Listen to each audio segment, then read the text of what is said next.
It's a new year, 2021. I can't believe it. This year I turned 31, so my age goes along with the times. So I was born in 1990, so that's why I follow the time. So it's always in zero, ends in zero. So, and now my daughter also ends in zero, so it's kind of cool because she'll have the same ending, you know, like the following of the numbers.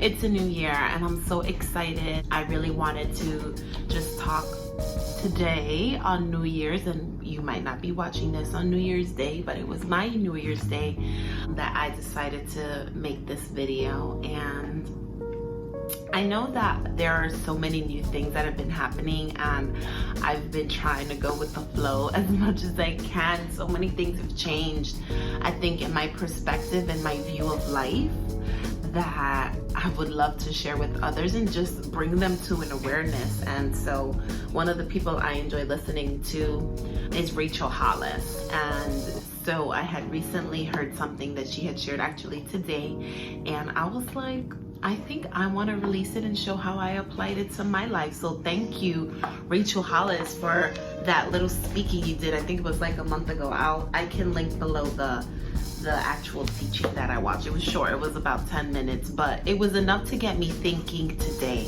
And so it was funny, I woke up with the thought that it's a new year, it's a new mindset. Let's get some morning inspiration, right? So I had a lot of mixed feelings about what I was gonna do. I'm like, am I gonna spend hours with God today? I want to spend time with my family. I want to do something with me and my little baby and my husband, you know, something special, kind of try to create a tradition. Like I didn't even know which direction to go with, but I just let the day flow. I know that I wanted to start my day with making some mango. And so for the first time, and I'm gonna show you how I made it. Maybe I'll do a little snippet. It had so much fun and it tasted so good for my first time. I was so proud of myself. I couldn't even believe I did it, but I started my day with that. Then I found this random teaching, because you know, when there's somebody that you like, you know that when you find something that you hear from them, then you know it's gonna touch you, right? So a week ago, my friend Kobe had sent me a teaching from Steve Harvey that was talking about you have not because you ask not. And this was something that I had spoke at my church, which I can also link that. I'm gonna probably copy that video and post it somewhere so others can see it. It was just a great focus that I had set for that day. It's the same concept, something that he's always wanted. He spoke it out, wrote it out. You know, they're constantly telling you these. This is like what influencers do, right? They're like, let me tell you how I did it. This is how I did it. This is how you're gonna do it. You know, they're always really, so one of the things that Rachel Hollis had said was focus on the goal, not the steps it'll take to get there. Make a results list instead of a to-do list, right? Because what bogs us down is all the things it's gonna take to get there. But if we put in our mind what the result is gonna be, we'll figure out a way to get there, and we won't limit ourselves to our to-do list to get there. You know what I mean? You'll be innovative and think of different ways to be able to get there, even if you try to get there faster, which I thought that was a great suggestion for something to start with for 2021. Another thing was reset our intentions of where you're going, right? So the focus is where you're going, then your mindset should be. So I have been using, and this is something that me and Planning Faithfully, we've decided to embark on. We're gonna show our planners, her probably way more than me, but something that's really cool that's in this book was your top 3 dreams of the year. And I feel like for the first time, I figured out what my dream was. I'm like, I don't think it's that I figured it out. I think that I just want to claim it. Like I want to be like, this is the dream, this is the goal and the vision of what I'm doing. So number 1 was be a YouTuber. And so I am vowing to do 1 video a week for now until I can increase it and I get better at this and my videos start coming out bomb and I got all these transitions and things happening. Like that's the goal. The other thing was be an author, and I've always wanted to do that, but I'm like, oh, I didn't take journalism. I'm not the best writer, or I mean, I love writing, but I just feel like there was a lot of technical things that I still had to learn about writing. But I put myself in a position where I'm gonna be helping my pastor to edit his book. I mean, do I know? Have I ever done it? No, but I've written so many papers. I mean, how hard can it be, right? And how many YouTube videos can I find to teach me how to do exactly what I want to do?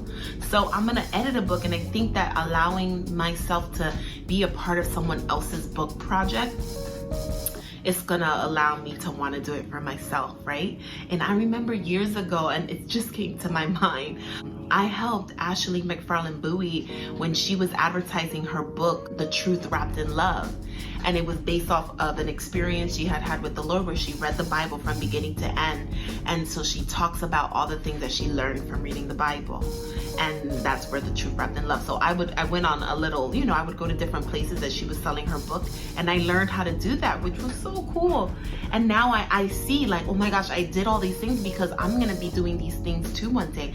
And I'm gonna have to remember how I used to do it, how all these other things that I have done in life really were actually to prepare me for what I want. So number 2 was to be an author. I'm gonna be an author. I want to write devos. I'm working right now on a project, and I'm just gonna put it out there because I think that the more I talk about it, the more I'll actually do it. It's called Resting in the Wilderness, and I just feel super led to talking about rest, being in God's presence, and allowing yourself, when you feel like everything is going wrong, that's exactly the space where everything was gonna turn out right, really, because that's what my life has always been. So I'm excited about that and other studies that I want to do, but I'm gonna start with one, right? And the last thing was to be a businesswoman. And I think for so long I bogged my mind down with thinking that I needed to have a 9-to-5 job. And I think that the older I get, the more I realize that I can create something for myself. And having that mentality of, oh, I just want to have a 9-to-5, I've limited myself to just work for the man and not be able to create the life that I've always wanted to live. So this is me embarking on the life that I've always wanted to live, and not only being able to do things that I love on my free time, but being able to let what I enjoy doing is what I'm gonna do. Like that thing, like you'll never work a day in your life. Like, let me try to create that for myself, and not that I don't love my job, because I do. I love the people I interact with, and I think that I have so much to learn, but I also think that there are greater things than just living in what society chooses of the lifestyle we should live. So I'm gonna think big. I want to encourage you to think big. Those are my 3 goals for this year. Set yourself up with something that you want and a place that you can write it down in. Don't be so to-do list driven, and just speak those things that you really want in 2021. I think that if you're not putting in the work to achieve it, then you're never gonna see it. And that's the truth. So claim it. And believe me, there's other things, but that's all that I have for today. So thank you for joining me. Happy New Year. I hope that you are able to create the life you've always wanted to live. And that's my cue.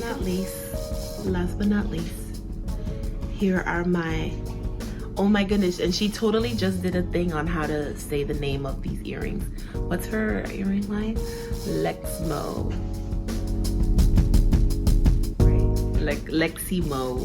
Leximo earrings, brought to you live here. I have my very own earrings. Check me out. We rock them here. Hi, that's my Chichi. Hi, Chichi. Yeah, so get your earrings. Support my girl. It's actually my cousin, but I love her. So anyways, it's been nice talking to you. I will see you soon.